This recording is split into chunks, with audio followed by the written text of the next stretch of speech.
Assalamualaikum warahmatullahi wabarakatuh. Berjumpa lagi dengan saya Nabila Fahrulida dalam mata kuliah Pendidikan Inklusi.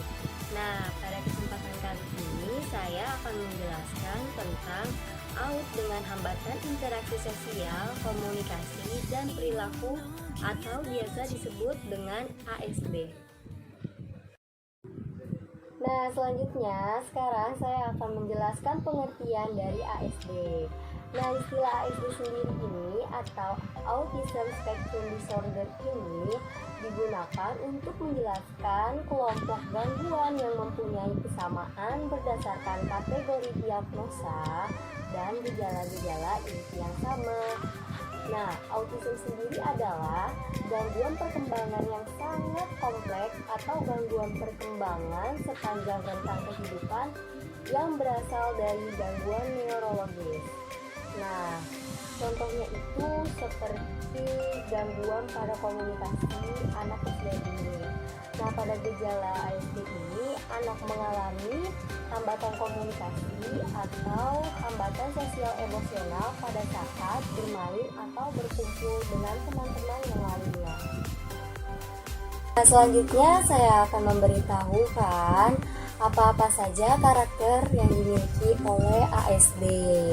Nah, ASD sendiri ini memiliki karakteristik yang pertama yaitu kesulitan dengan komunikasi dan interaksi sosial di seluruh konteks. Nah, seperti kesulitan dengan timbal balik sosial emosional pada teman-temannya atau pada lingkungan sekitar. Yang kedua ini, minatnya itu terbatas dan perilakunya itu cenderung berulang. Nah, apapun mereka lakukan, apapun gerakan yang mereka lakukan itu terkadang cenderung berulang-ulang. Gitu. Nah, selanjutnya yang kedua itu kita akan mengetahui materi yang selanjutnya yang akan kita jelaskan. Sekarang kita lanjut ke slide-nya. Nah, yang kedua ini yaitu program kebutuhan khusus. Nah, program kebutuhan khusus yang perlu diperhatikan atau perlu dilakukan kepada ASD ini yang pertama, pahami karakteristik anak. Karena setiap anak itu karakteristiknya berbeda-beda. Nah, misalnya dengan mengalami hambatan penglihatan ataupun hambatan pendengaran, nah maka mereka mengalami masalah dalam orientasi dan mobilitasnya. Kemudian yang kedua, sediakan bantuan. Kerjasama dan kolaborasi dengan orang tua itu sangat penting bagi anak yang mengidap ASD, dikarenakan dukungan dari orang tua itu memacu perkembangan si anak untuk terus mau bekerja dan belajar apa yang harus mereka kembangkan pada dirinya. Nah, setelah pulang sekolah, orang tua juga harus melatih fisik motorik halus atau kasarnya seperti mengajarkan menggambar atau menulis dan berolahraga. Jika anak merasa bosan, orang tua di rumah boleh saja memberhentikannya terlebih dahulu. Nanti jika anak ingin melakukannya lagi, baru orang tua akan mengajarinya lagi dan mempraktekannya lagi dengan secara rutin. Nah, ASD itu juga memberikan kebutuhan sensori. Nah, kebutuhan sensori ini yang pertama itu mempertimbangkan dan memodifikasi lingkungan jika itu diperlukan. Nah, yang kedua, penyediaan kesempatan atau mendapatkan sensasi yang sangat dibutuhkan untuk anak. Misalnya, mainan sensori yaitu seperti plastisin atau play-doh, botol aromaterapi atau pojok relaksasi. Nah, yang selanjutnya itu memberikan dukungan transisi. Nah, dukungan transisi itu penggunaan visual pertama atau kemudian. Nah, menggunakan kesukaannya atau sebagai motivasi anak untuk melakukan kegiatan yang tidak disukainya. Seperti itu. Nah, kita lanjut ke slide yang selanjutnya. Nah, kemudian yaitu menyesuaikan tuntutan. Nah, menyesuaikan tuntutan ini mempertimbangkan tuntutan atau materi yang diberikan kepada anak. Nah, jika anak sudah merasa bosan atau sudah merasa jenuh terhadap materi yang kita berikan, biarkan mereka melakukan apa yang mereka mau dan jangan pernah dipaksa. Nah, yang kedua ini memberikan instruksi secara visual atau mendemonstrasikan melalui sekuen atau urutan gambar kegiatan seperti itu. Nah, selanjutnya menyediakan waktu bagi anak. Nah, kita sering-sering melakukan kegiatan yang disukai anak-anak selama pembelajaran itu berlangsung. Jangan terus-terusan memberikan materi atau suatu pembelajaran dalam bentuk seperti pemberian materi gitu atau pengajaran seperti biasanya. Tetapi kita juga harus menyelingi atau mencari waktu untuk menyediakan seperti halnya permainan seperti bermain plastisin atau bermain balok gitu agar anak tidak merasa jenuh juga. Lanjut ke slide yang selanjutnya. Selanjutnya ini menyediakan pemahaman sosial dan partisipasi. Nah, yang pertama ini menyediakan reward atau pujian jika anak berpartisipasi dengan baik dalam melakukan suatu hal.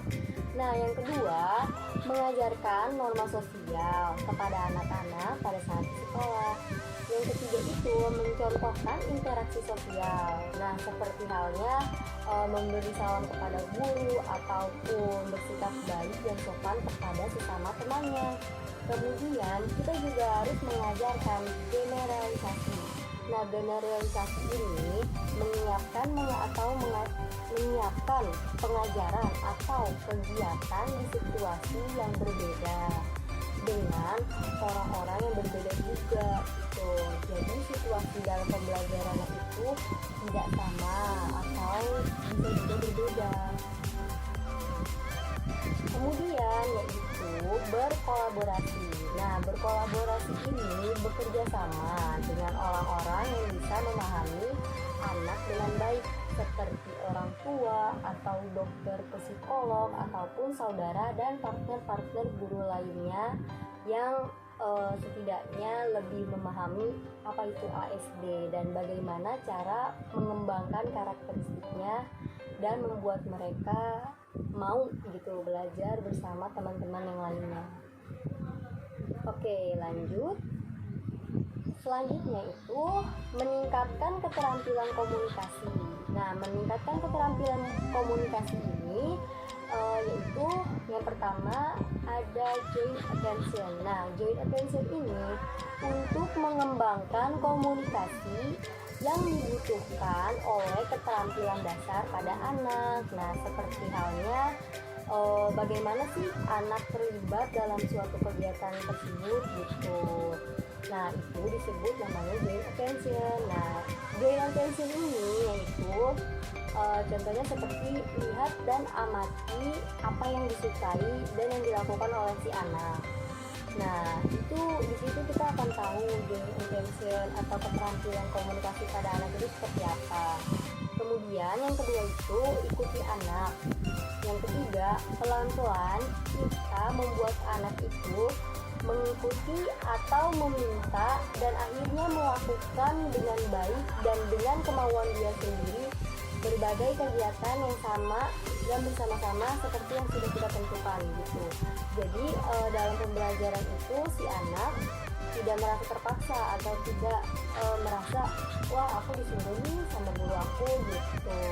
Jadi usahakan agar si anak juga mau gitu, mau mengikuti kitanya, bukan karena dia terpaksa mengikuti kita karena harus disuruh doang gitu. Oke, yang selanjutnya itu ada memodifikasi bahasa. Nah, memodifikasi bahasa ini sangatlah penting untuk ASD dikarenakan mereka itu kan kesulitan berkomunikasi. Jadi jalan yang tepat atau jalan untuk memodifikasi diantaranya itu yang pertama kita mendapatkan perhatian. Kita harus mendapatkan perhatian mereka yaitu dengan cara gunakan nama orang sebelum memberikan informasi. Nah, nama orang yang digunakan itu sebagai isyarat di awal, nah maupun di tengah ataupun maupun di akhir kalimat. Nah, kemudian gunakan kalimat singkat. Misalnya, aku ingin kamu duduk di sini, atau duduk di sebelahku gitu. Atau bisa juga dengan aku ingin kamu makan bersamaku gitu. Nah, kemudian kita juga harus berbicara yang tenang, bahkan sopan dan santun, dan jangan terburu-buru kepada anak ASD pada saat berbicara seperti itu.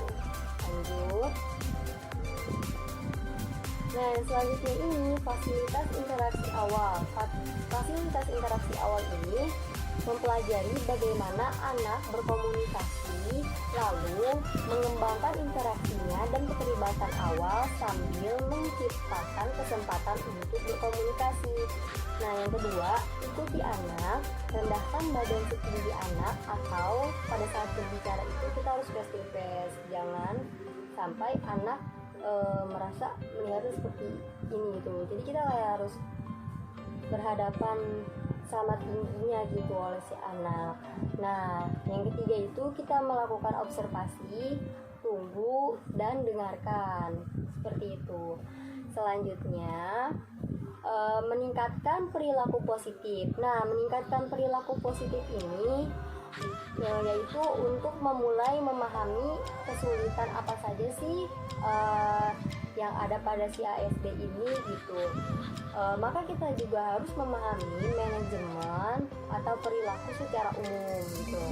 Prinsip-prinsip yang paling penting untuk memahami perilaku anak yang mengidap ASD ini yaitu seseorang tidak pernah bertindak sembarangan. Kemudian semua perilaku pasti ada alasannya.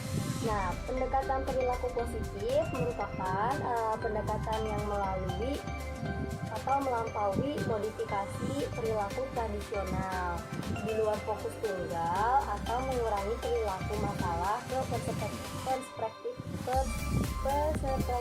luas gitu. Yang mengikuti berusaha memahami mengapa perilaku masalah itu bisa terjadi, mempelajari keterampilan baru, dan membangun dukungan rutinitas. Selanjutnya, beberapa hal yang di bawah ini bisa membuat ASD itu mempunyai perilaku yang menantang gitu, perilaku yang tidak sesuai dengan konteks lingkungannya. Seperti halnya yang pertama ada gangguan mental atau gangguan memahami sosial, gangguan komunikasi gitu. Nah, pada gangguan memahami sosial ini contohnya seperti berelasi dengan guru, tentu berbeda ya dengan berelasi dengan teman-temannya gitu. Namun tidak bisa si ASD ini berpikir logis terkait hal tersebut. Apabila ASD ingin mencium, maka siapapun akan ia cium gitu, tidak memandang mau itu teman perempuannya atau teman laki-lakinya. Nah, kalau gangguan komunikasi ini individu dengan kemampuan ekspresif itu dan reseptifnya itu terbatas, mereka memilikinya itu terbatas. Nah, individu yang cukup baik bahasa dan ekspresifnya itu juga agak terbatas gitu.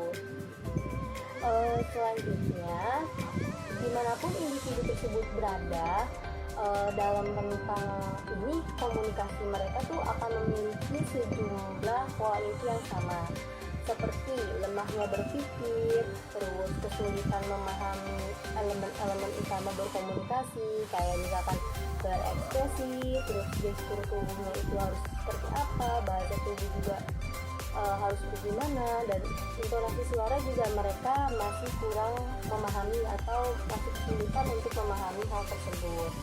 Kemudian pola perilaku mereka juga terbatas, itu tidak fleksibel untuk mematuhi rutinitas atau gerakan repetitif.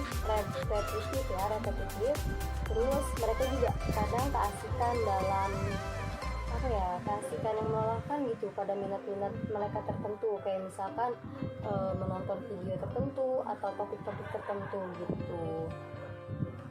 Nah, selanjutnya ini beberapa hal yang membuat perilaku yang negatif atau menantang adalah masalah kognitifnya, yaitu seperti sulit berpikir abstrak, terus sulit berorganisasi atau mengorganisasikan informasi, kemudian mereka juga sulit untuk memproses informasi gitu.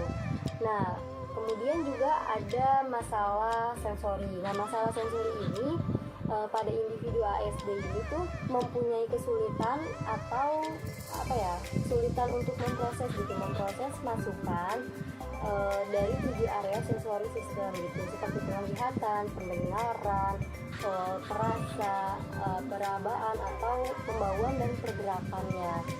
Nah, misalnya anak yang langsung menutup telinga jika mendengar suara keras itu, guru harus menyadari dan berhati-hati terhadap lingkungan yang membuat stres si ASD ini. Misalnya ada beberapa murid atau beberapa teman-temannya yang kalau bicara itu keras-keras. Nah, sedangkan si ASD ini mempunyai gangguan atau mempunyai kelainan jika ia mendengar suara yang keras itu, maka akan membuat dirinya stres gitu. Dan kita sebagai guru pendidik juga harus memperhatikan. Nah, terus mereka juga gangguan itu terlihat ya pada autism ini. Nah, dapat berkontribusi juga kan pada tingkat level kecemasannya, kebingungannya gitu, atau frustasinya untuk masing-masing individu, karena setiap individu juga tingkat kebingungan atau kecemasannya itu berbeda. Nah, mereka tidak dapat menegosiasikan batas-batas pribadi atau emosional untuk mengekspresikan kembali, kayak misalkan aku lelah, aku bosan gitu, aku nggak mau belajar dulu, nanti aja dilanjut lagi gitu. Mereka kurang bisa untuk mengekspresikan hal tersebut seperti itu. Selanjutnya, strategi untuk mencegah masalah perilaku seperti konkretkan benda gitu, atau letakkan benda sesuai dengan tempatnya atau struktur tempatnya agar tidak membahayakan anak ASD gitu. Nah, sediakan juga komunikasi untuk alternatif seperti alat komunikasi yang mereka butuhkan gitu. Sediakan seperti perabot visual atau seperti alat pendengaran yang lainnya gitu, untuk ditujukan dan dipakai oleh anak tersebut. Nah, kemudian yaitu meningkatkan interaksi sosial. Nah, pada interaksi sosial ini dengan karakteristik ASD yang berbeda-beda atau yang melekat pada ASD, hal yang dapat meningkatkan interaksi sosialnya itu dengan cara bermain. Nah, pentingnya bermain untuk ASD ini adalah sebagai berikut, yaitu anak-anak dengan autisme seringkali memiliki kesulitan kayak misalkan dalam beberapa elemen bermain gitu. Mereka tidak bisa melakukan seperti halnya bermain puzzle atau yang lainnya gitu, dan mereka juga perlu diajarkan bagaimana cara bermainnya. Terus teman-teman yang lainnya juga mempraktekkan gitu bagi teman-teman yang bisa gitu, harap membantu anak yang mengalami kesulitan. Nah, salah satu tujuan utama bagi anak-anak dengan autisme usia prasekolah ini adalah dengan cara belajar sambil bermain. Nah, kemudian jenis permainan yang perlu disiapkan itu seperti permainan eksploratif, terus permainan fisik, manipulatif, pengajaran bermain anak yang efektif dan sesuai dengan karakteristiknya masing-masing. Dan masih banyak lagi seperti menentukan apa target main yang perlu dikembangkan dari si anak tersebut agar interaksi sosial yang dimiliki oleh anak ASD atau pada ASD ini akan berkembang jauh lebih baik dari sebelumnya. Seperti itu. Oke, selanjutnya yaitu strategi mengembangkan keterampilan bermain pada ASD. Nah, dengan karakteristik yang melekat pada ASD ini, hal yang meningkatkan keterampilan berinteraksi sosialnya adalah dengan bermain. Nah, yang pertama ada bermain bebas dan kedua ada bermain struktur. Nah, di sini sudah dijelaskan bagaimana sesi-sesi untuk bermain bebas, sesi-sesi untuk bermain terstruktur. Nah, selanjutnya yang ketiga itu ada bermain sensori alat permainan. Nah, di sini juga sudah dijelaskan bagaimana caranya, yaitu kayak misalkan gunakan permainan yang aman bagi ASD gitu, mainan yang ada warnanya juga, dikarenakan kan dapat melatih perkembangan seninya gitu. Jadi mereka tahu mana warna merah, mana warna biru gitu. Nah, kemudian juga yang keempat ada bermain sebab akibat. Nah, bermain sebab akibat ini bermain yang berulang-ulang gitu. Ada imitasi ada imitasi apa gitu yang dapat dilihat oleh si anak. Nah, terus alat permainannya juga di sini sudah dijelaskan bagaimana alat permainan yang harus disediakan, kemudian strateginya juga harus seperti apa. Nah, kemudian yang terakhir ada bermain representasional. Nah, di sini juga sudah dijelaskan bagaimana persyaratan dan strateginya dan alat-alat apa saja yang harus disediakan. Nah, mungkin itu saja yang bisa saya sampaikan. Kurang lebihnya saya memohon maaf bila ada salah kata atau pengucapan kata-kata yang kurang tepat. Wabillahi taufiq wal hidayah. Wassalamualaikum warahmatullahi wabarakatuh. Dadah.